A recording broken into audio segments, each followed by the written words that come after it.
지난 시간에 예고해드린 대로 마태복음을 가지고 오늘부터 강해식으로 설교를 해드리도록 하겠습니다. 이게 제일 편하고 좋은 게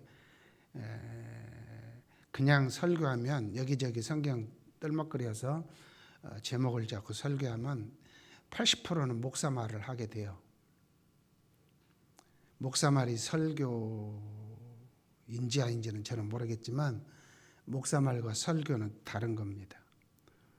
목사 말은 목사 말이고 진짜 설교는 예수님이 하신 말씀, 예수님이 이루신 것을 성도들에게 전하는 것이 설교입니다.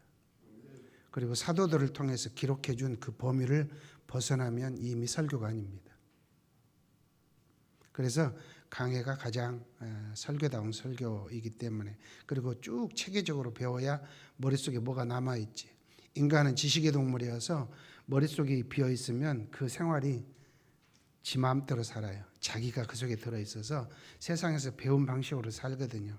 성경을 여러분의 사고방식, 여러분의 가치관, 여러분이 배웠던 것들 말씀, 그 물그릇 여기에다가 물이 이렇게 이제 까만 물이 차 있는데 맑은 물을 부수면 점점점 까만 물이 나가고 언젠가는 깨끗해지겠죠. 이렇게 채우는 방식, 이 설교라는 것이 그런 것이기 때문에 잘 꾸준하게 들으셔야 되지. 또 다음 주를 안 오면 사다리 올라타기처럼 힘들어져요. 하나 빠지고 하면 이해가 안 되고 나중에 헛소리 합니다. 저 양반 뭐 이상한 소리 한다고. 오늘부터 저 이상한 소리 하겠습니다. 왜냐하면 성경 그대로 보여주면 여러분들이 이상하게 들릴 겁니다. 왜냐하면 성경을 여러분을 폄하해서 하는 소리가 아니고 한국교회 전반에 걸쳐서 이게 보편적인 현상이기 때문에 하는 거예요. 자, 시간이 많이 없으니까 잔소리는 빼고요. 이 마태복음은 퀴즈 나갑니다. 처음부터 이제 자, 소통을 위해서 마태복음은 누가 썼을까요? 또 헛소리했다가 한 방 먹을 것 같으니까 입 딱 다물고.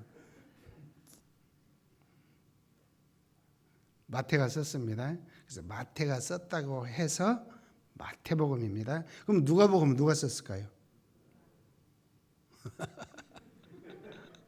누가 썼다고? 저는 답을 알려주면서 묻습니다. 이 마태가 이 복음서를 썼는데 사실은 지금까지 우리 기독교사에서 이 사복음서 있죠? 사복음서 다 같이 시작.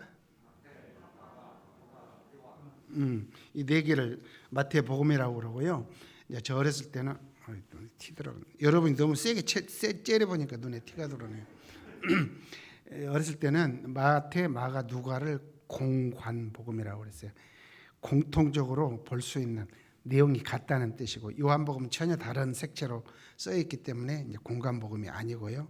근데 사실은 마태, 마가, 누가가 스토리는 비슷하게 전개되어도 전혀 다른 색깔로, 주제도 다르고요, 핵심 사항도 달라요. 전달하고자 하는 메시지가 달라요. 그래서 지금은 공관복음이라는 말을 쓰지 않습니다. 이제 그거 알아두시고요. 자, 네 복음서 중에서 어느 책이 어느 글이 가장 먼저 써졌을까? 이것도 기독교사에서 이렇게 정평이 나 있습니다. 마가복음이 최고로 먼저 써졌다. 왜?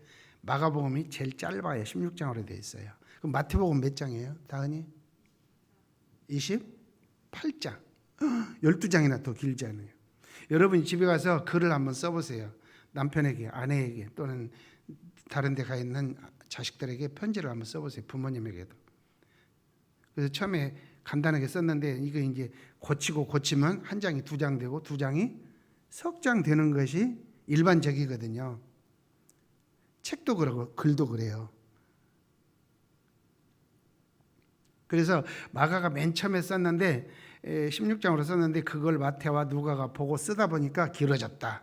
그러니까 마가가 최초로 써졌을 것이다 라고 추측을 했어요. 그거를 원마가설이라고 그래요. 원래 제일 최초로 써진 복음서다. 근데 사실은 이거 틀린 것 같아요.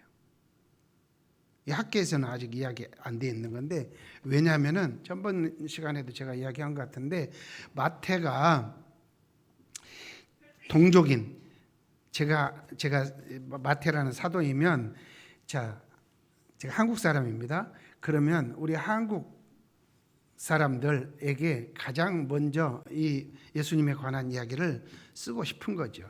유대인인 마태가 예수님을 메시아로 믿는 유대 기독교인들, 그거를 이제 영어로 메시아닉 주라고 그래요. 메시아를 예수를 메시아로 믿는 사람들을 초대교인이라고 우리는 이야기하는데, 그들을 메시아닉 주 이렇게 이야기를 해요. 해보세요. 메시아닉 주. 주는 유대인이란 뜻이에요. 유대인 중에 예수를 메시아로 믿는 사람들의 공동체를 초대교인, 우리는 사도행전에서 그렇게 말하지만 영어식으로는 메시아닉 주 그래요. 그들에게 가장 먼저 유대인 글로, 유대인 언어로, 한국 사람이 한국말로 써야 제일 편하지. 제가 뭐 잘 하지도 못하지만 영어나 일본어나 러시아어로 쓰면 여러분 읽을 수 있겠어요? 읽을 수 있다 한들 제 뜻이 전달이 안 되겠죠. 시퍼둥둥한데 그 미국말로 표현 못하고요. 미국 사람이 그 말을 알아들을 수가 없어요.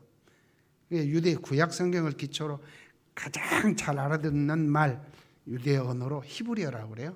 그걸로 가장 먼저 썼을 것이고, 나중에 마가와 누가가 마태복음을 보고 이방인 기독교인들에게 헬라어로 썼다는 것이 상식입니다. 하여간 마태가 유대 기독교인들, 동족들에게 예수님이 누구시냐, 과연 메시아가 맞냐, 하나님이 보내신 메시아가 맞냐, 그리고 그가 세우는 나라, 그 나라는 어떤 나라냐, 그리고 그 나라는 누가 들어오고 그 나라에서는 어떻게 살아야 되느냐, 요거를 쭉 쓴 글이 마태복음이에요.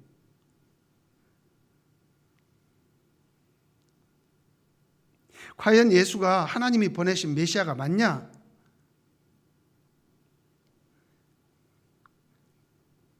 그가 와서 무슨 일을 했냐? 메시아는 망한 나라를 다시 세운다고 그랬는데, 그가 정말 그 나라를 세운 자가 맞냐?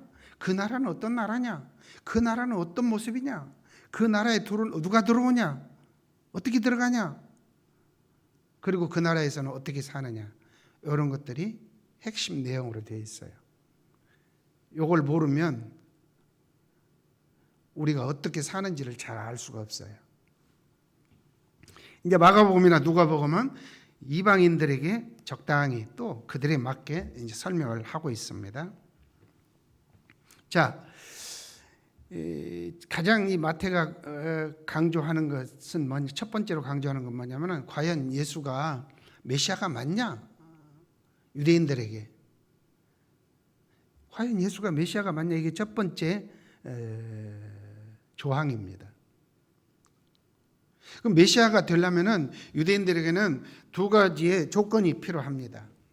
몇 가지? 너무 세게 째려보지 말라니까요. 자꾸 눈에 티가 돌아서. 두 가지가 필요합니다. 첫째는 저 양반이, 예수라는 양반이 갈릴리에서 내가 메시아다, 하나님의 아들이라 하는 저 예수가 하늘에서 온 양반이 맞냐? 하나님이 보내신 게 맞냐? 그 증거가 뭐냐? 두 번째는 구약 성경에서 예언된 대로 저 사람이 다윗의 후손이 맞냐? 다윗의 뿌리에서 난 사람이 맞냐? 이 두 가지가 충족되어야 예수가 메시아가 되는 거예요. 그리고 플러스 알파, 나중에 이제 활동할 때 정말로 메시아라면, 하나님이 보내신 분이라면 이적과 표적을, 기사를 행해야 되는데 그걸 행할 수 있느냐? 그건 이제 저 뒤에 나중에 시간이 되면 뭐 하고, 시간이 없으면 이제 그거는 저는 못 합니다. 왜냐하면 여러분과 빠이빠이 해야 되니까. 이게 우선 앞에 거 두 가지만, 저 양반이 하늘에서 왔냐? 하나는 또 저 양반이 다윗의 자손이냐? 두 가지. 자, 우리가 지금 1절에서 몇 절이에요? 17절까지 읽었죠? 여기 평옥교에서 전에 성경 읽기 계속 했었나요? 그래갖고 매주 보고도 하고 그런 적 있나요? 그래갖고 저는요 광양에 교회 처음 부임해 가고 다짜고짜 처음부터 딱 보니까 교인들이 너무 밑바닥이에요. 지식이 밑바닥이에요. 막 쫙 이런 교회거든요. 막 병 고치고 막 귀신 쫓아내는 목사님이 그러고 은퇴하셨어요. 성경에 대해서 아무것도 모르고 성경 한 번도 안 읽은 장로가 있고 막 그래. 그래서 성경 읽기를 했어요. 대신 올 한해 성경 다 읽으면 금반지 한 돈 해준다. 당에서 결정하고 그때 한 돈에 17만 원인가 뭐 16만 원인가 할 때쯤 됐습니다. 지금 27, 8만 원 가죠.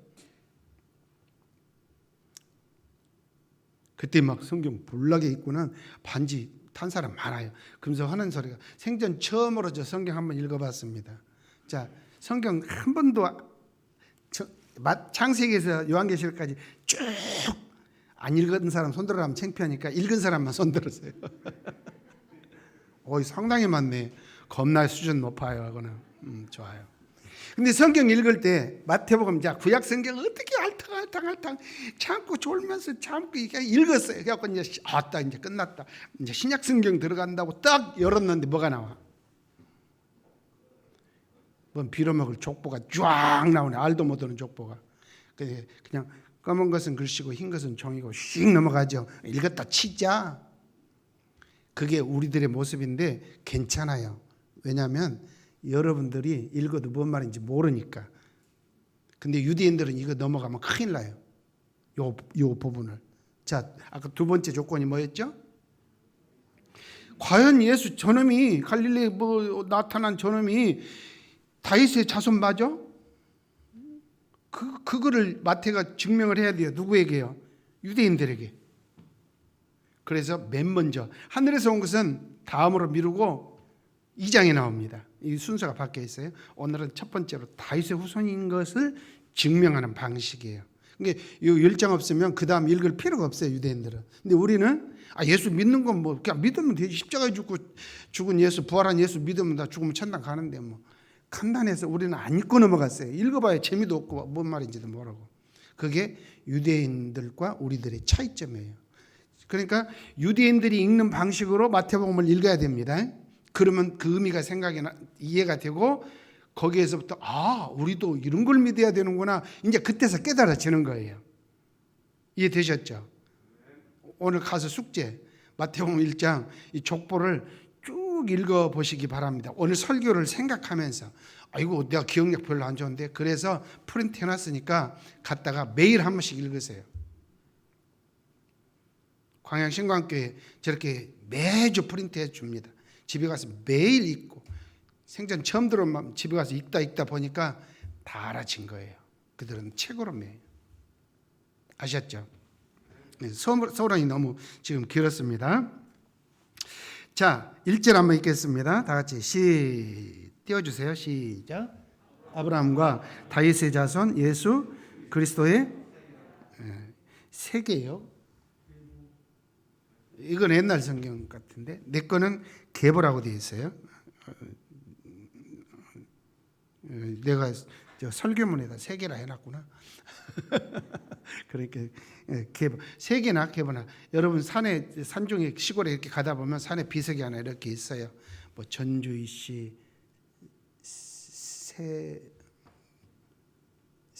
전주이씨 새 뭐라고 써 있는데 그 새자가 세상 새자를 써놨는데 전주이씨들의 그 묻힌 그 땅이다 그런 뜻이에요. 그때 쓰는 말이 세계라는 뜻이에요.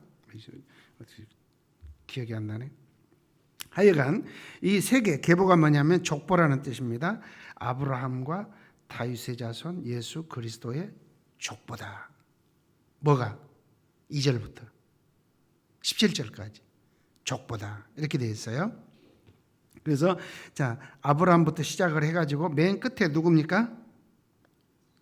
마리아에게서 요셉이 마리아에게서 예수 그리스도를 낳는 이야기까지. 그래서 아브라함으로부터 예수님까지가 지금 1장에 나오는 이 족보입니다. 자, 그러니까 예수님의 출생에 대해서 족보를 지금 기록하고 있죠.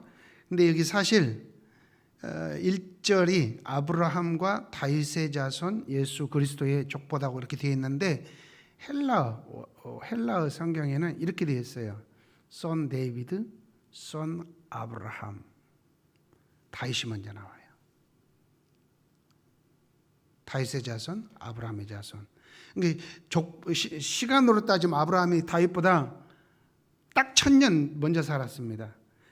아브라함과 이삭이 살던 시대부터 1000년이 지나서 다윗이 태어나고 살았습니다. BC 20세기가 아브라함이고요. BC 10세기가요 다윗 시대입니다. 그러니까 1000년이라는 시간이 있습니다. 다윗으로부터 우리가 1000년입니다. 지금 예수님까지가 죄송합니다. 다윗부터 예수님까지가 1000년이고 예수님으로부터 지금 우리까지가 2000년입니다. 그러니까 우리부터 아브라함까지는 몇 년? 총 4000년의 역사가 있습니다. 아브라함 BC 20세기, 다윗 BC 10세기, 예수님 기원 전후 나누고 그로부터 우리는 2000년 후에 AD 2000년에 이렇게 살고 있습니다. 시간상으로는 아브라함이 먼저지만 족보에 보면은 다윗을 앞으로 놓은 이유가 있어요. 왜냐하면은 이 족보, 여기에 나오는 족보는 왕의 족보예요. 이삭이나 요셉이 왕은 아니잖아요. 근데 왕이 나실 하나님 나라, 하나님이 보내신 자가 이 망한 나라를 다시 이렇게 세우고 그 나라를 세우고 왕이 될 텐데 왕이 나는 것을 강조하기 때문에 가장 중요한 다윗 왕을 맨 먼저 배열을 해놓는 그런 문학적 특징이 여기에 들어 있습니다. 예수님은 왕대밭에 왕대가 나는 식으로 왕의 후손으로 난다는 것을 강조하기 위해서 왕의 족보로 지금 쓰고 있습니다. 자, 여기 맨 마지막 절 우리가 같이 읽었죠. 그런즉 모든 대수가 아브라함부터 다윗까지 14대이고 다윗부터 바벨론으로 포로 잡혀갈 때까지 14대이고 바벨론으로 사로잡혀간 때부터 돌아와서 쭉 지금까지 해서 요셉이 예수님을 낳을 때까지가 14대, 14대이다. 이렇게 되어 있어요. 그래서 14 곱하기 3은 얼마죠? 구구단을 잘 못 읽은 거예요. 14 곱하기 3은 42대 이렇게 되어 있습니다. 근데 이 족보 쭉 숫자를 씌면요 42명이 아닙니다. 42명이 아니 빠진 사람도 있고 이름을 잘못 번역할 때 잘못 기록한 사람도 있고 하나씩 그러긴 한데 그거는 이제 우리의 관심사는 아니고요. 오늘 여기에서 17절에 14, 14, 14대에서 총 42대의 족보를 나열하는 요 숫자 여기에 감추인 그림 언어예요. 이게 감추인 그림 찾기 뭐 해놓고 뭐 여우가 어디 숨었냐 뭐 그런 거 있죠. 그와 같이 감추인 비밀의 수 노름인데 언어 프레이라고도 하고요. 42는 의미가 없습니다. 14 곱하기 3에서 42는 의미가 없고요. 14회가 의미가 있습니다. 14, 14, 14 세 번 나오죠. 그럼 14 뜻이 뭔가? 이게 다윗이 당시에 유대인들이 흔히 쓰는 그 당시의 문학적 그 특징을 가지고 유대인들에게 설명하는 것이어서 이걸 읽는 유대인들은 금방 알아보는데 우리는 잘 몰라요. 요한계시록에 나오는 666이 무슨 뜻인지 아십니까?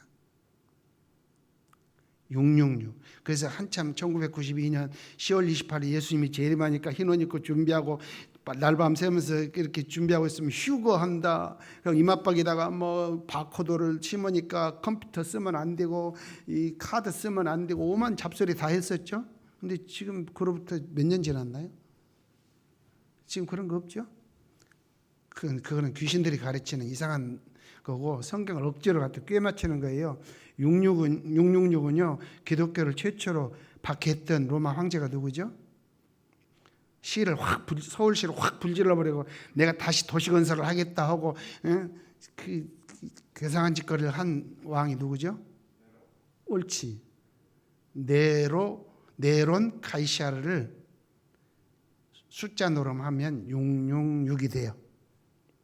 근데 무슨 바코드 앞으로는 그거 속지 마세요.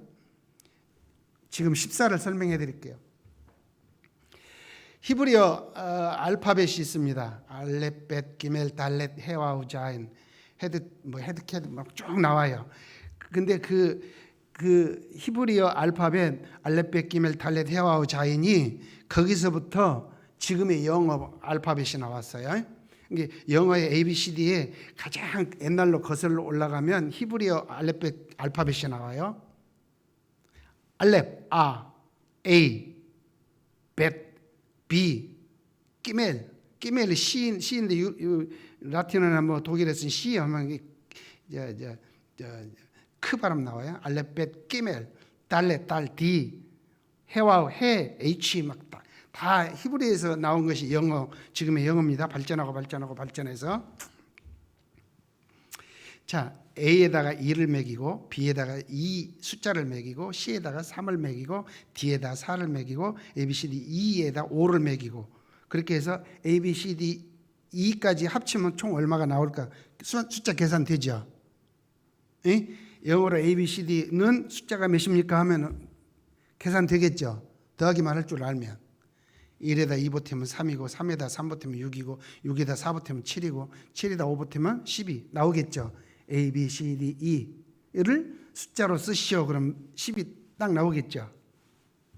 그와 같이 유대인들은 그게 일상생활에서 쓰는 거예요. 그때 당시에는 이런 숫자가 발달하지 않았기 때문에. 그래서 자, 히브리어 알파벳 거기다가 1, 2, 3, 4, 5, 6, 7, 8, 9, 10, 11, 12, 20까지 매기고 그다음에 30, 40 이렇게 해서 숫자를 매겨놨어요.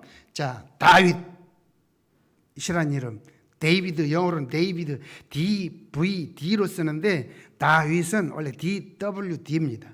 독일에서 W는 다른 발음 나죠? 달렛, 와우, 달렛이에요. 그거를 영어로 표현하면 DWD인데 ABC D4죠. 그 다음에 이 와우라는 것은 6에 해당합니다. 6번째 알파벳입니다. 그리고 또 D가 또 하나 나옵니다. 다윗드니까 데비드니까 D, 달렛, 와우, 달렛, DWD. D는 4고 W는 6이고 또 D는 4니까 합치면 몇입니까? 구구단 말고 이제 더하기 뭐돼요? 김장로님 몇이야? 4 더하기 6 더하기 4는 몇이야? 10? 나왔죠? 왜 14 족보를 42대를 끊어서 세 번으로 나눠서 14대를 하느냐면은 다윗 이야기를 강조하려고 하는 문학적 숫자 노름인 거예요. 이게 감추인 비밀의 수입니다. 그러면 666은 금방 해결이 되는 거예요. 666 뜻이 뭐라고요? 기독교를 박해한 네론 카이사르. 이거를 숫자로 다 합치면 666이 나와요. 이게 헷갈리지 마세요. 자,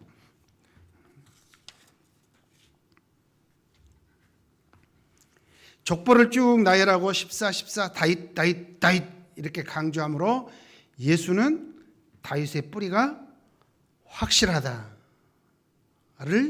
증명하고 있어요. 두 가지 조건이 있었잖아요.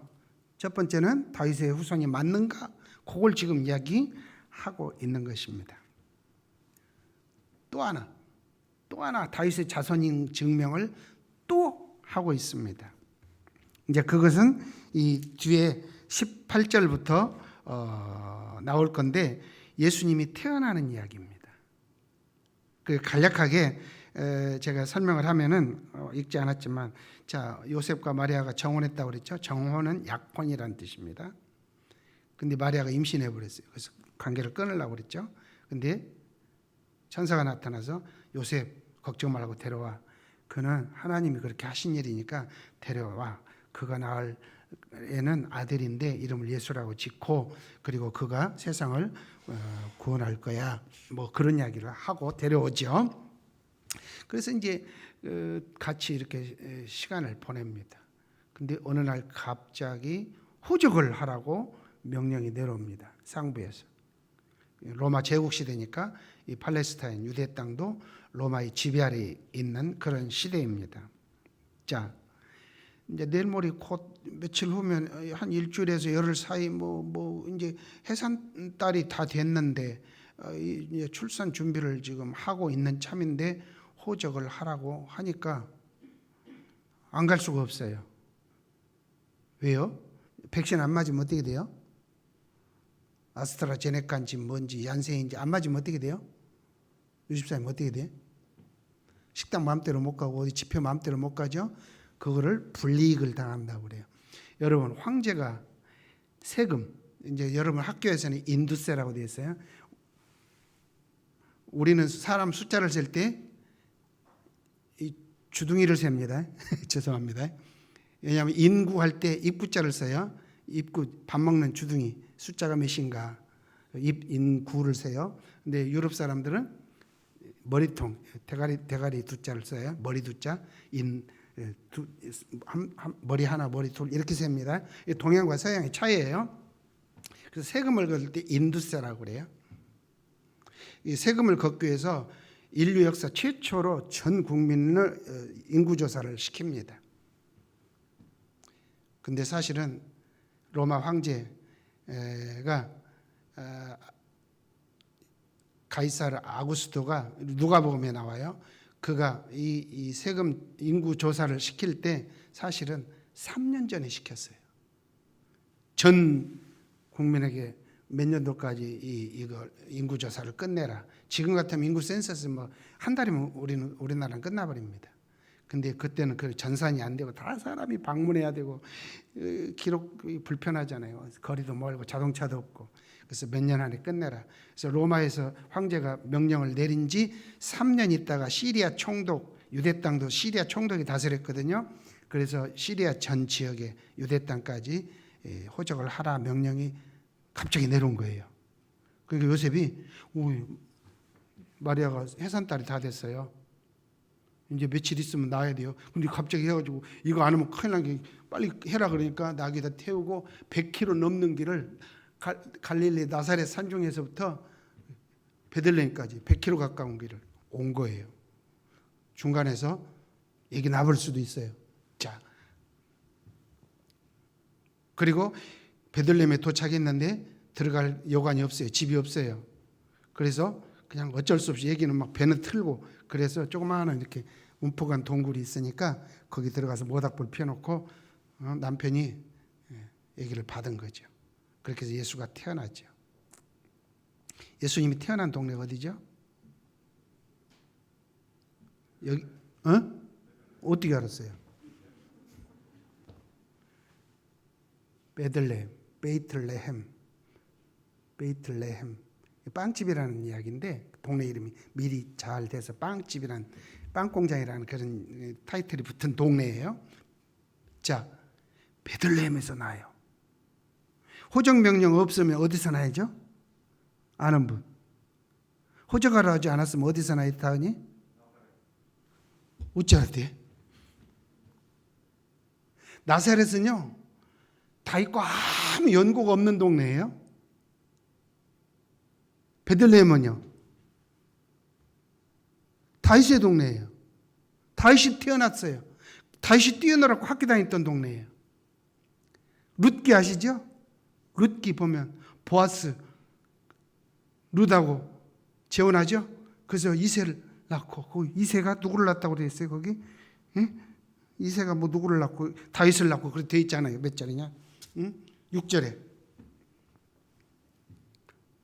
보아스가 이새를 낳고 이새가 다윗을 낳고 그 동네예요. 다윗 동네에 오늘날 구주가 나셨으니 그러므로 예수는 누구 자손이다?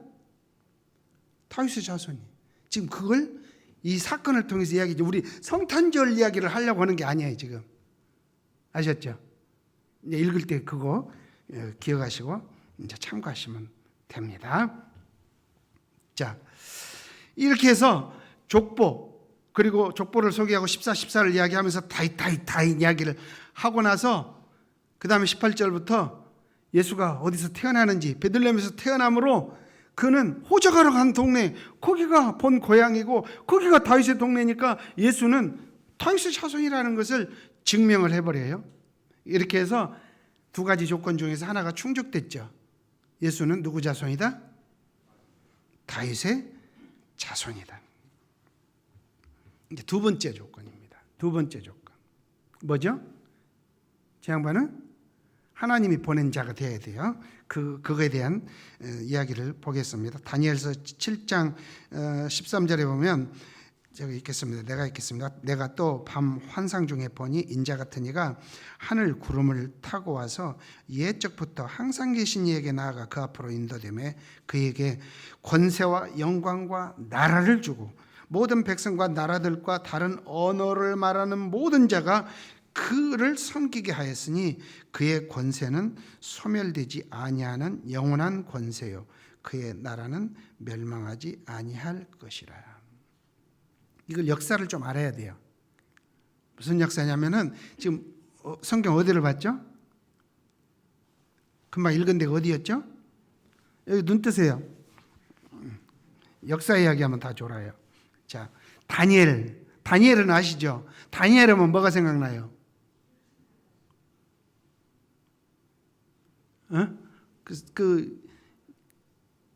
사자굴, 사자굴에 왜 들어갔어요?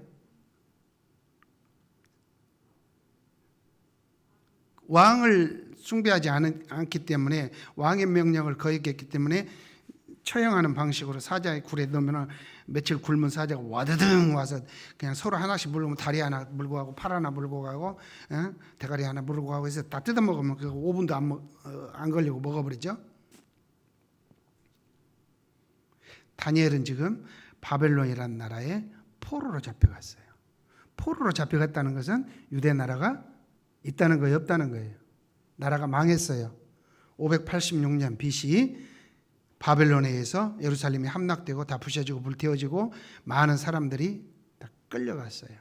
1차, 2차, 3차에 의해서 끌려갔어요. 다니엘은 첫 번째 바벨론이 쳐들어왔을 때 BC 605년에 끌려갔어요. 어디로? 뭐냐면 지금의 이라크 땅으로 유브라데강 건너편 한참 건너서 끌려갔어요. 근데 이 어린 아이들이니까 똑똑한 아이들을 키워서 나중에 공부 많이 시켜가지고 다시 유대 땅으로 돌려보내서 자 바벨론화 되어 있는 이 아이들이 유대 민족들 종교와 문화와 모든 것들 바벨론화 시키기 위해서 이 아들을 특수교육하는 그런 아이들로 양육을 하는 그런 과정입니다. 나라가 없어요. 이스라엘 나라는 영원히 망했어요. 근데 하나님이 환상 중에 다니엘에게 보여준 거예요. 환상 중에서 사람의 아들 같은 사람이 하늘로부터 휙 내려오는 거예요. 그러면서 그에게 모든 권세를 주고 나라를 주고 모든 사람들이 이 사람을 섬기게 될 거고 그가 세우는 나라는 영원히 망하지 아니할 거다.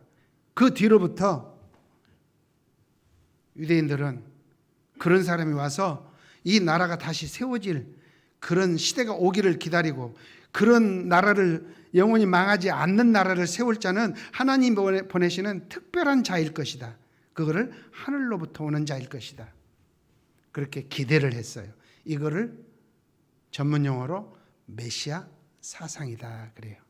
메시아는 하나님이 기름 부어서 특별하게 보내는 파송하는 사람 그런 뜻이에요. BC 15세기에 애굽에서 종살이하던 이 히브리인들 이스라엘 민족 얼마나 끔찍하게 살았습니까? 내가 아들 낳아도 내 손으로 갖다 악어 입에다 던져 넣어줘야 되고 별보기 운동하면서 흙벽돌 만들고 이 애굽 사람들이 농사를 대신 지어줘야 되고 그래서 세경 한번 제대로 못 먹고 말 안 들으면 패 죽여도 할 말이 없는 그런 끔찍한 노예 생활. 그때 한 인물이 나타나죠. 누굽니까? 모세라고 하는 걸출한 인물이 나타나죠. 40년 전에 여기에서 왕자 노릇했던 그가 차후에 대권을 잡을 그가 쫓겨나서 40년 동안 광야 아라비아에 가서 생활하다가 하나님이 떨겨나면서 나타나서 그를 보냈죠. 그와 같이 한 사람이 하늘로부터 이제는 올 건데 그가 와서 이 세상을 진압하고 영원히 망하지 아니할 날을 세울 것이다. 이게 유대인들이 기다린 메시아 사상입니다. 자, 다시 마리아 이야기를 하겠습니다. 우물가에 있던 물 길러 간 어린 마리아. 자, 퀴즈 나갑니다. 마리아가 그때 예수님 낳을 때 당시에 몇 살이었을까? 몇 살일 것 같아요? 크게 말해. 마스크 들려. 하나도 안 들려. 우물우물. 몇 살 같아요? 자, 10살 손 들어보세요. 15살 손 들어보세요. 지금 이게 경매하는 겁니다. 자, 17살 손 들어보세요. 20살 손 들어보세요.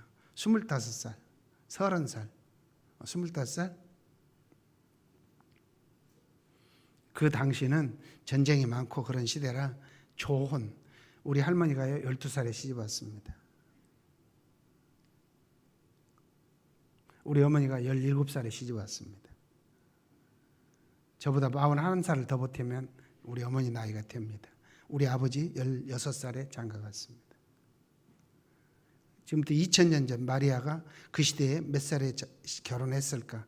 남자 20살이면 갑니다. 여자들은 13살에서 17살이면 다 갑니다. 어린아이. 아이고 중학교 다니려면 뭔 시집가. 지금도 이슬람 세계에서는 12살, 13살짜리 심지어 10살짜리도 할아버지가 데려다가 결혼합니다. 좋은 풍습 없애자고 해도 21세기에 달나라 로켓 가는 시대에 그게 안 고쳐집니다. 25살은 할머니 그때는 천사가 물 길러 간 이 아이에게 천사가 나타나서 돌돌 떠니까 걱정 마라. 그러면서 성령이 너를 덮으리니 네가 잉태하여 아들을 낳을 것이다. 그 이름을 예수라 하라. 성령이 너를 덮으리니 네가 아들을 낳을 거다. 어머, 저 아직 약혼한 요셉 손도 안 잡아봤는데요. 요즘에 애들이 그런 처녀들이 그런 말하면 미친년 거짓말하고 있네 그래요 지금은. 왜요?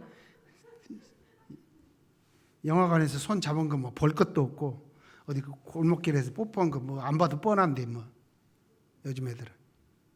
아이 절대 안 그런데요. 손 들어봐 자녀들. 손 들어야 되는 때는 거짓말도 괜찮아. 그래야 시집가니까. 자, 옛날에는 진짜로 그랬고 잘못 연애하다 걸리면 지금도 이슬람 세계에서 돌로 쳐 죽입니다. 연애하다 걸리면 돌로 쳐 죽이고 아버지와 오빠가 명예살인이라고 죽여놓고 토방에다 묻어버리고 시멘트로 발라버립니다. 그리고 그거 들켜서 감옥 가면 2년 있다 나옵니다. 자식을 동생을 죽였는데도 명예살인이라고. 괜찮은 거예요.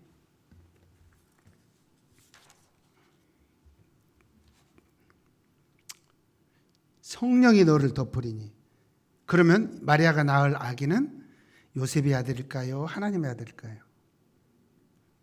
그래서 예수는 하나님이 보내신 하나님의 아들이 되는 겁니다. 요단강에서 30살에 예수님이 드디어 이제 활동할 시기가 되었습니다. 왜 30살일까? 한 20살쯤부터 했으면, 그리고 15살 때 시작했으면 더 좋았을 텐데 왜 30살부터 시작을 했을까요? 저하고 이렇게 대화를 하려면 머리를 많이 써야 돼요. 그 기억력을 막 볼륨을 올려갖고 막 이빨에 올려야 돼요. 왜 30살에 시작을 하셨을까? 또 불쌍한 또 주장은 이제 이렇게 있으면 이제 김 장로님한테 물어봐야 돼. 자, 대답을 완성하십시오. 자, 왜 30살부터 예수님이 사역을 시작하셨을까요? 예, 정답이에요. 잘 몰라요. 잘 모르는 게 정답이에요. 물으면 모른다고 대답하는 게 정답이에요. 왜냐하면 유대교에서 남을 가르치려면 30살, 만 30살이 돼야 돼요. 랍비가 되거나. 제사장은 25살부터 일해요. 뭐 짐승 잡고 뭐 이런 것이니까 심부름하고. 근데 남을 가르치려면 그때 당시에 수명이 50이 안 돼요. 평균 수명이 45살에도 죽고 되게 그래요. 2000년 전에 지금 우리 수명이 한국은 80살이죠. 그 절반 살았다고 보시면 돼요. 나폴레옹 시대 때 불과 한 200년 되나요? 그때도 평균 수명이 50을 안 넘어요. 근데 2000년 전에 무슨 수명을 50 살겠어요? 그 중에 오래 사는 사람 뭐 80, 100살 사는 사람도 있지만 평균 수명은 40에서 50이에요. 근데 가르치는 직무를 30부터 시작해요. 그러니까 몇 년 안 해요. 교수직 몇 년 못 해요. 그런 이야기죠. 30살부터 시작하시고, 그래서 이 사역을 시작하기 위해서 이제 금식 40일 하시고, 그리고 요단강에 세례 요한을 찾아가지요. 선지자에게서 사람들에게 자기를 증명해야 되니까요. 그래서 세례 요한이 물속에 집어넣었다 내면서 세를 주고 날 때 하늘에서 음성이 들리죠. 마태복음 3장 17절 다 같이 시작. 이거 안 뜨나요? 자, 시작. 하늘로부터 소리가 있어 말씀하시되 이는 내 사랑하는 아들이요.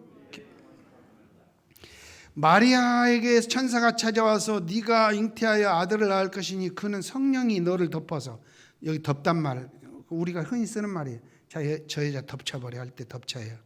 커버, 덮는단 말이에요. 성령이 너를 덮어. 그가 하나님이 보내는 하나님의 아들일 건데, 이제 30살에 요단강에서 세례받을 때 비둘기 같은 형상으로 성령이 그에게 임하는 걸 보고 세례 요한은 이분이 우리가 기다리는 메시아라고 인정을 했는데, 그 순간 하늘에서 소리가 나서 하나님이 친히 이야기하기를 이는 내 사랑하는 아들이고 내가 보낸 메시아다. 그렇게 하나님이 친히 증명을 해줘요. 그래서 예수님이 메시아인 두 증거가 마태복음 1장에서 다 확인이 돼요. 이 두 가지 조건이. 그러므로 유대인들이 이 글을 볼 때 예수 그래, 전에 예수님 활동할 때 그런 거 내가 보기도 했고 그 이야기도 들었었는데 이 글을 보니까 맞아, 예수님이 하나님이 보내신 구원자가 맞구만. 이 글을 보면, 이 족보를 보고 예수님 출생에 관한 이야기, 이 비밀을 보면 그렇게 이해가 되는 것이에요. 1장, 2장 이야기가 그런 것이다. 이제 마태복음 1장, 2장 읽을 때 지루하지 않겠죠. 이 내용을. 근데 또 나가면서 또 잊어버리거든요. 그래서 설교만 빼놨으니까 갖다 자세히 읽어보시라. 이제 시간이 지금 저 설교 반절밖에 안 했거든요. 근데 시간이 12시입니다. 끝내는 게 좋겠죠. 애기 젖줘야 되고 집에 가서 애인도 만나러 가야 되고, 애인 만나면 안 돼요. 주일날. 자, 교회로 데리고 오세요. 다음 주에 할게요. 그 다음은. 찬성하시는 분 손 들으세요. 계속 합니다. 아니, 안 끝내면 집에 가면 내가 혼나요. 저 사람한테. 뭘 저렇게 길게 하냐고. 자기는 다 알거든요. 끝내겠습니다. 그 다음 이야기. 예수님이 저거 설교 보여줘 버리면 이제 다 해답 알고 오는데 그래도 좋아요. 아는 걸 들을 때, 여러분 라디오나 텔레비에서 아는 노래 나오면 얼른 따라하고 모르는 노래면 이거 뭐야 하고 돌려버리죠? 그 재미예요. 아는 걸 들을 때 더 새롭고요. 그렇게 하십시다. 예수님이 이겁니다. 예수님이 그런 메시아로서 무슨 일을 하시는가? 무슨 일을 하시는가? 여러분이 아는 것은 이겁니다. 우리 지옥 갈 판인데, 죄인들이라 지옥 가야 되는데 우리 지옥 안 보내고 천당 보내려고 오셨죠? 일단 이야기하면 그건 틀렸습니다. 그건 틀린 이야기입니다. 100% 틀린 건 아니지만 80% 틀렸습니다. 그 해답을 다음 주에 보도록 하겠습니다.